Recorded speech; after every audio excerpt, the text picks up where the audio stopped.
শুভ সন্ধ্যা। আজ আমি খুব খুশি। এলোমেলো আজ সুস্থ হয়ে বাড়ি ফিরেছে।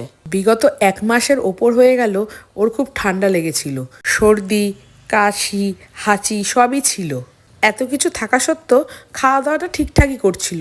সেই জন্য আমি আর চাপ নিইনি, কারণ আমাদের সাধুরও এরকম ঠান্ডা লেগেছিল, আস্তে আস্তে কিন্তু রিকভারও করে গেছিল। তো আমি ভাবলাম এলোমেলোরও হয়তো ঠিকঠাক হয়ে যাবে, একটু টাইম দিতে হবে। কিন্তু 2 সপ্তাহের ওপরে দেখলাম খাওয়া দাওয়া কমাতে কমাতে একবারে বন্ধই করে দিয়েছে। তখন আর বাড়িতে না রেখে নিয়ে চলে গেলাম পেটোপিডিয়াতে। এই ভেট ক্লিনিকটা পূর্বাচলে, আমার বাড়ির খুবই কাছে। ডাক্তারবাবু এলোমেলোকে ভালো করে দেখে বডি টেম্পারেচার নিয়ে স্যালাইনের সাথে কিছু ওষুধপত্র দিল। ওর নিঃশ্বাস নিতে বেশ কষ্ট হচ্ছিল, তাই জন্য একটু নিবুলাইজও করে দিল। নিবুলাইজ করার পর এলোমেলো খুব শান্তি পেল।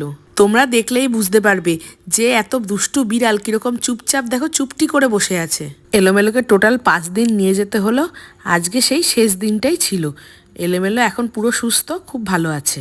আজ কুটুসকেও নিয়ে গেছিলাম, ডিওয়ার্মিংটা করে নিয়ে আসলাম।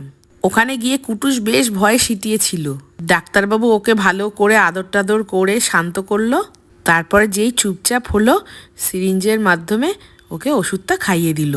আমি একটা জিনিস দেখে খুব অবাক হলাম, কুটুস কিন্তু খুব ভালোবেসেই ওষুধটা খেয়ে নিল। মানে মুখ থেকে কিছু বার করলো না, ওয়াক ওয়াকও করলো না, কিচ্ছু করলো না। বাড়িতে যখন আমি ওষুধ খাওয়াতে যাই তখন পুরো পাগলামো করতে থাকে। তোমরা দেখো, কুটুস ওষুধ খাচ্ছিল আর এলোমেলো কেমন আমার কোলে বসে মজা লুটছিল। সব কিছু কমপ্লিট করে দুজনকে নিয়ে বাড়ি চলে আসলাম।